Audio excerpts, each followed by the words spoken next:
Picture this: powerful Iranian ballistic and hypersonic missiles hurtling towards Israel. Not a memory of a recent past, though, but a true promise for. I mean, a promise for the future. Iran just showed the world what happens when you only use your backup weapons, and everyone's asking how Iran hit a US base but then got thanked by Trump on X Twitter and offered a ceasefire thereafter.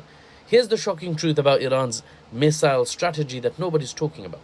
According to Israel's military sources, Iran began this war with around 3,000 ballistic missiles. Israeli military sources. So, take that with a grain of salt or a bucket. But those same sources increased the estimated number of missiles at one point that Iran has to a claim of 28,000 missiles in their adversary stockpile. So, what number's right, what number's wrong, are any numbers right or wrong, right? Here's the truth that Israel's military analysts know, but the Western media won't share with you. It's not about missile numbers, but the strategy employed by Iran. I'll explain.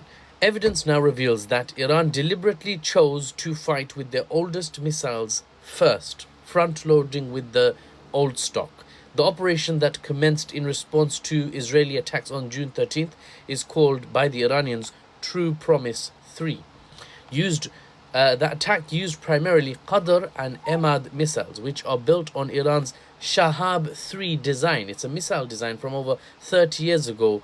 I was probably not born, or maybe drinking milk at the time, right? Back in the 1990s. Think of it like showing up to a street race, right? Iran showed up to a street race, but in their dad's Toyota Prius while keeping the Dodge Demon or the Lambo SUV in the garage, and still stressing their opponent out with the Prius.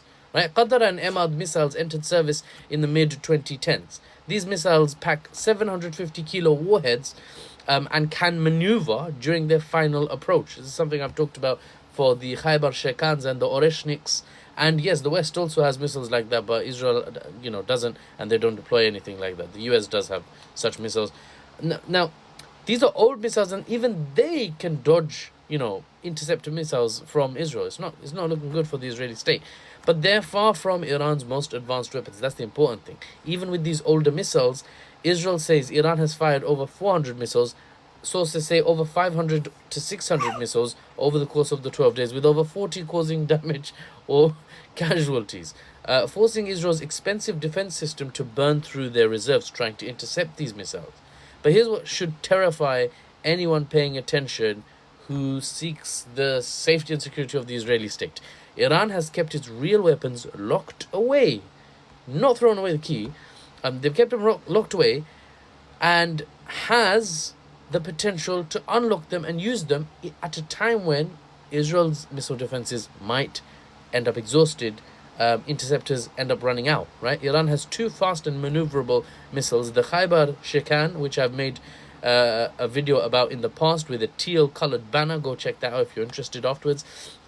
And the Fattah, an ultra-fast hypersonic missile able to reach Mach 13, some claim Mach 15. That's 15 times the speed of sound. If you sit on a hill 3 miles away, your mate's sitting on a hill, and you're like, did you get that missile? The missile will reach your friend 15 times faster than your question of whether or not they got that missile, right? It travels faster than sound. I don't know why you're firing ballistic missiles at your friend and why you're sitting 3 miles apart from each other on a hill. But anyway, they are even more difficult to intercept, these two new ones. But Iran hasn't deployed them yet, except for the Khaybar Shekan right at the end of the 12-day war. Now, Iran claims to have developed and put into production at least 3 operational hypersonic missile systems, 2 Fattah variants and the Khaybar Shekan that I just talked about extensively with very strange analogies. Iran's strategy is crystal clear.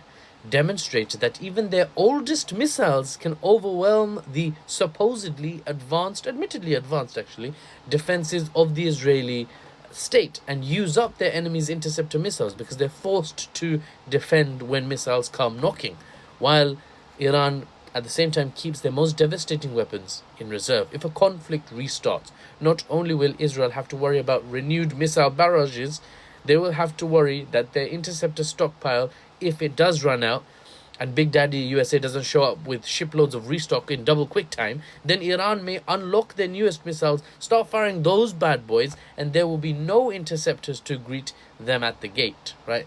a nightmare scenario, sure to keep Israeli officials sweating up at night, even as they remain poised with their finger or their thumb. The thumb's a finger, I guess. Even as they remain poised with their thumb on the trigger for round 2 of this fight. It will keep them second guessing and potentially keep this conflict from reigniting at least as fast as it would have done if Iran did not win the first round.